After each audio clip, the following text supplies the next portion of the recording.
हाय नमस्कार everybody, how are you, how do you do. I am fine everybody.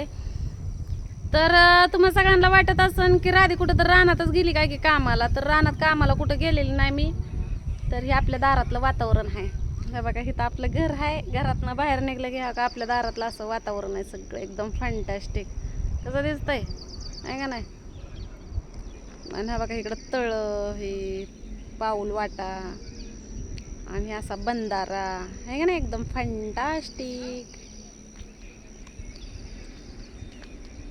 आणि हा बघा हे आंब्याचं झाड आपलं एवढं मोठं आलंय. लय जण मला म्हणतात की राधाताई तुझ्या दारापुढं भरपूर अशी जागा आहे. तर भरपूर जागा नाही बघा, तिथून तिथपर्यंतच आहे. तिथपर्यंत वटा आहे आणि गाडी लावली का नाही तिथं तर काय चुलच आहे आपली इकडल्या साईडला, तुम्ही पलीकडल्या साईडला आहे का नाही. इथं नळ हे आहे तर जागा काय जास्त नाही. आणि दुसरी गोष्ट महत्त्वाची म्हणलं तर का नाही, ही आपला झाप आहे. तर मी कोंबड्या पाळायचा प्रयत्न चालू आहे माझा. झाप तर बनवून घेतला मी, 500 रुपयाचा बनवला आहे. आणि काय जण मला म्हणले की राधाताई तू ते कसलं तर हर्बल नाही का, जे आता म्हणजे बरेच जण ऑनलाईन ते विकायला लागल्यात ना, तेल ही ते किट असलं, तर तू पण विकायला घे, तू पण ऑनलाईन बिझनेस कर. तर कसं आहे माहीत आहे का, आपलं गाव आहे खेडेगाव आणि ऑनलाईन विकायचं म्हणलं तर हा बघा एखाद्याच्या पोटावर पाय नाही द्यायचं आपल्याला. आपल्या नशिबानं जसं भेटतंय ना तेवढं. कारण मी पण ज्या पण गोष्टीचा प्रयत्न करते ना त्या गोष्टीला मला कधी यशच आलं नाही आणि येत पण नाही. हा बघा 5,000चा गाडा गंजून गेला जाग्याला.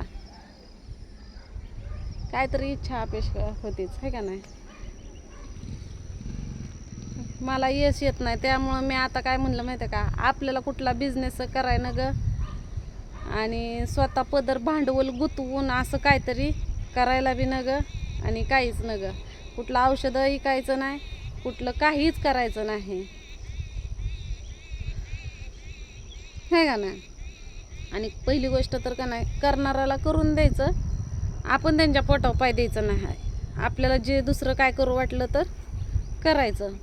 पण त्यांना ते केलं, कारण आता ते निलेश दादा माझाच भाऊ आहे, मग त्यांना ते विकायला चालू केलं तर मी पण तेच करायचं ऑनलाईन. आणि दुसरी गोष्ट तर म्हणलं तर आपल्या इथं ऑनलाईनची सुविधा नाही. ऑनलाईन काय म्हणतात ते कुरिअरची ही ती सुविधा नाही. आणि दुसरी गोष्ट तर मलाच करू वाटत नाही, मी करणार पण नाही, मला करायचं पण नाही. आपलं आता एक काम करायचं,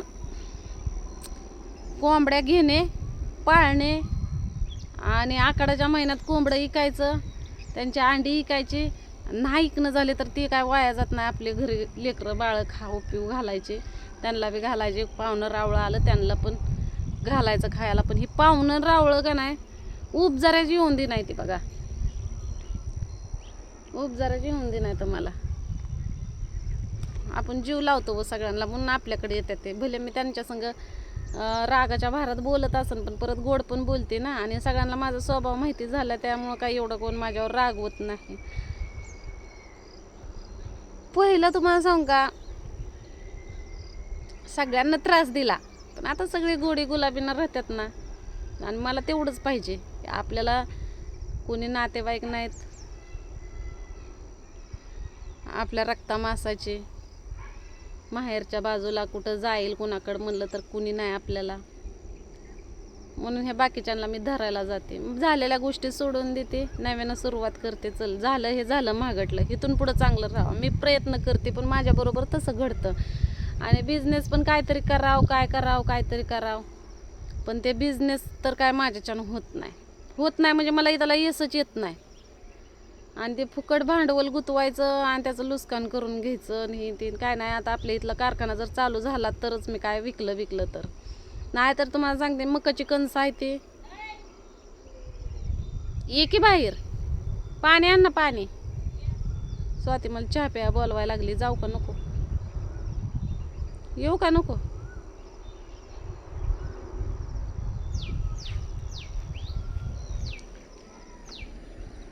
आणि विषय आला दुसऱ्याच्या पण लेकरांना जीव लावायचा. कारण माझ्या लेकरांना सांगू का, त्यांच्या आईशिवाय आणि बापाशिवाय कोणच नाही. त्यामुळं मला वाटतं आपल्या लेकराला कुणीच नाही, तर आपण सगळ्यांना आपल्या पद्धतीनं हे करायचं. म्हणून मी सगळ्याच लेकरांना जीव लावते, खवळते बी. असं नाही की नुसता जीव लावते म्हणजे त्यांना गोंजरत बसते. मी हाताच्या अंतरावर त्यांची माया करते. माझं सुद्धा स्वतःचं कधी मी ओटीत घेऊन का नाही गोंजरलं नाही आणि लोकाचं पण गोंजरलं नाही. मी गोंजरत असन ना तर ती का नाही वर्षाच्या आतल्या लेकरांना, 1 वर्षाच्या आतल्या, 1 वर्षाच्या पुढच्या लेकरांना कधीच ओटीत घेत नाही मी, मांडीवर सुद्धा नाही. हां, तसला लाड बी नसतोय आपल्याकडं. अजून तुम्हाला हे सांगायचं आहे मला, लय हाका मारते बरं स्वाती. मला पाणी द्या अगोदर.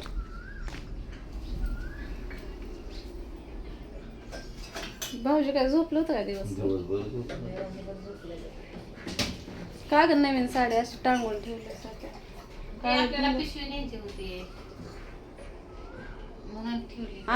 तिथं जाऊन अस्तर नाही आणलं आपण, जेऊरला जाऊन.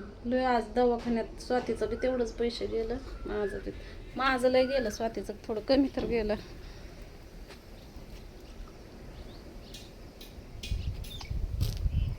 अगरबत्तीचा वास येतो ह्या तांब्यात ना. काय कोण अगरबत्ती केलंय? अगरबत्तीचा का पाण्यात न घेतोय? अगरबत्ती पाण्यात तर नाही ना टाकले. पाण्यात कोण काय आणतात? ते दुसरा आहे ते. गिरात भांडे धुवायला थोडं दिलं तिथं.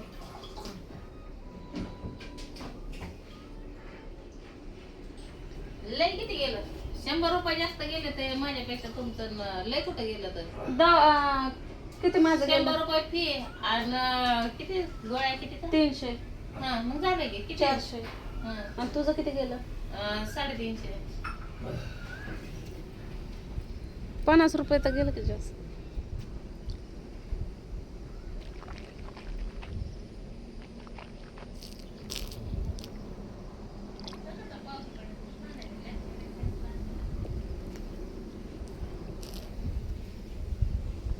सगळ्यात भारी स्वातीपाशी इथं वाटतंय.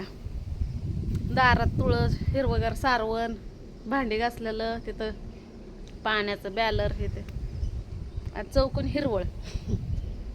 इथं खरं तर का ना तुम्हाला सांगते, कोपट असाय पाहिजे. कोपटाशिवाय खरंच का नाही गावासारखं वाटतच नाही.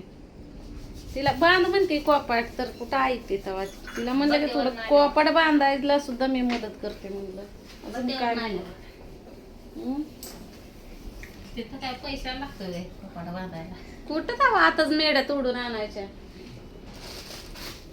जवळ गरम आहे त्यावर बोलवलं तर कवाला ते मानाने पान खायचंच नाही. मानानं पान नाही खायचं. वनवासानं सीताफळ काय म्हणते काय? मगाची ती शेगडी लय भारी होते. घरात सुद्धा पेटू शकतो, दूर होत नाही, काय नाही तिला. होय अहो, खरं बाहेर लय आली शेगडे. ते आपण पहिले बघत होतो का? म्हणत ना तुम्ही तसले मी शेगडे आणतो, तसले शेगडे आणतो. चार्जिंग करायचे, त्याला जाळ सुद्धा फुकायची गरज नाही. 2.5 नाही 1,500 देते. पण आता ती आशेला मिळते. चार्जिंग करायची, कोळसा टाकायचा त्याच्यात आणि एक लाकूड टाकलं, पावसामुळे मी म्हणते बघू पैसे आले. गॅसचं लय अवघड खेळ झालाय. लागलं का नाही आणू आपण. कोणाच्या दुकानात आहे? दुकानात रस्त्याला आहे ते. ती नाही थांबत काय त्यांचा करड आणायचं असते. आता काय माहिती आम्ही रिक्षात बघितलं मग ते अनिकेत म्हणलं आम्हाला आहे ना. लाल निळ्या हिरव्या होत्या का? लाल ते पाणी तापवायला. म्हणजे आपल्याला पाणी तापवायला नाही. हे पाऊस जर आला, गॅस संपला तर इमर्जन्सीला आणि 2 लाकडावर कार्ड ती नाही. मला बी वाटत होतं पण आता पैसा नसल्यावर काय करायचं. झालं माझं 2-3 दिवस भरलेलं गेलं 500 रुपयाचं, 300 रुपये 350 रुपये. आधी घरात तर आणलं की खायला दवाखाना झाला मेन. काळ तर या काळात चहा प्यायला भेटू पुढल्या व्हिडिओ मध्ये. Bye bye everybody. कसं वाटलं आमच्या इथलं वातावरण तुम्हाला? या कधी तर आमच्या गावाला. आहे का नाही? साखर मागली, साखर पण मागली. अहो येताना साखर घेऊन या, म्हणजे तुम्हाला चहा करून पाजते मी. पाऊस सुद्धा नाही गावाकडे, पाणी सुद्धा नाही. साखर घेऊन या. पाण्याची पण बाटली आणा एखादी. पाऊस पडना मग कशाला गावाला. बोलायचं त्यांच्या घरी काय मिळायचं वातावरण बघायला या.